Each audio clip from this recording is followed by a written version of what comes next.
Hi guys, I'm Caitlin, and this is my Module 3 reflection. So for the first question, it says describe your thoughts after watching the videos about how the internet has driven change and the lecture from Professor Welsh. What are the primary messages from the videos or lectures? And did you relate to those messages? And what implications do those messages have for you as a future teacher? So, after watching Professor Welsh and all the lectures, I did relate. I realized that the internet over even the last 25 years has really shaped and changed society. We're way more reliant on it, which is a big deal. For instance, the other day I was at work and my internet was down for more than half the day. They were working on it and I couldn't even do half of my job task. So that was kind of frustrating, but it was just crazy how much I'm reliant on it.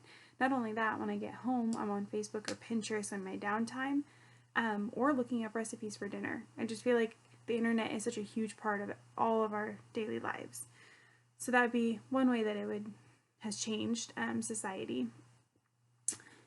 And then I also liked in the video and could relate to when Professor Welsh was talking about how people don't even have to go out and have social interaction with people in order to know what's going on in their lives.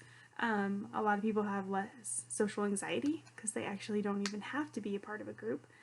And I think that's really true. I mean, people like watching the home videos on YouTube the most because they feel like they can really just be there when they're not being there.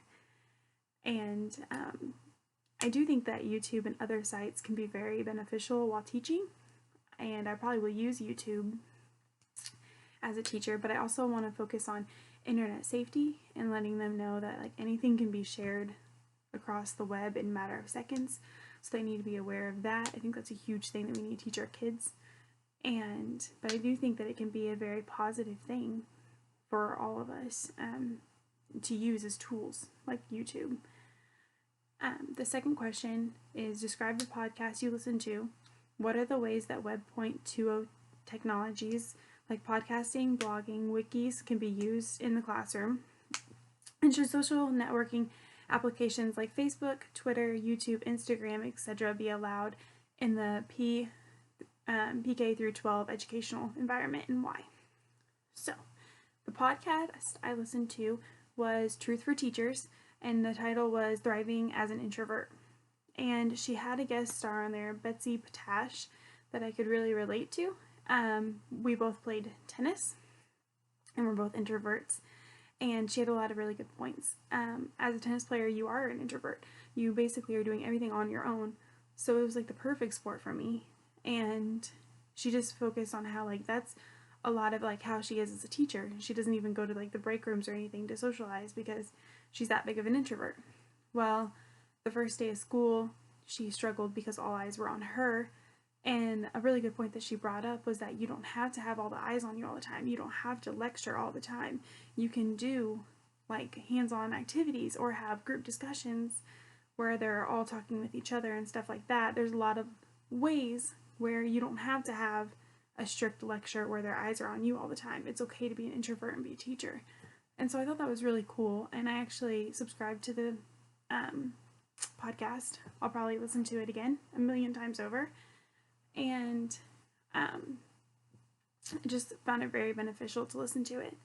So I think that podcasts, wikis, and blogging can be a good learning tool in the classroom. The ways that I think that we can use them would be, for podcasts, it's a different way to present the material. Not only that, you can get the material anywhere, and you can honestly get it anytime, since you have the convenience of looking them up and doing all that stuff whenever you're wanting to. So that's one way for podcast. For blogging, I think it was a really cool idea, and I think I may even use this. It's an informational tool for parents. You can blog and let them know what's going on in class. I thought that was really cool. And for wikis, it's more of an online group, and I plan on teaching kindergarten through 2nd grade, so I don't feel like I'll really use wikis as much, but for older kids, I could really see where it would be beneficial, and it would work out good. So, because it'd just be a community where they can just add stuff to it. So, and I don't, when it comes to Facebook and Twitter and YouTube and using them in a P through 12 educational environment. With my grade level, like I said, I don't feel like I will use a lot of the other ones, maybe other than YouTube. I think that Facebook for second grade, kindergarten through second grade, is too early. I don't think that they need to have one, for the fact that it can expose them to too many things. And that just may be my own personal opinion, but I won't personally use it in the classroom probably. So the only one that I could see using would be YouTube for a learning tool, just so that they're not overexposed in my classroom to anything, because if I'm helping one student, I can't always fully monitor what the other 15 students would be doing. So, and then the third question is, which cloud-based bookmarking tool did you utilize, and what were your thoughts after using it? So, I downloaded the Diigo bookmarking tool. I don't know if I'm saying that right. It's Diigo. And I really had a hard time getting it to my browser, actually, or my desktop. So I couldn't get it to the little icon at the very top of the screen. So overall, I was kind of frustrated about that, but I downloaded it to my cell phone, and when I did that, it was flawless. I actually would probably use it, and I loved it. So I do think it could be beneficial, and if I could figure out how to do it on my desktop, I probably would. But it's on my cell phone, and I liked it, and I bookmarked several things. I'll keep it on there for sure. So that's the end of my Module 3 review. Thanks for watching.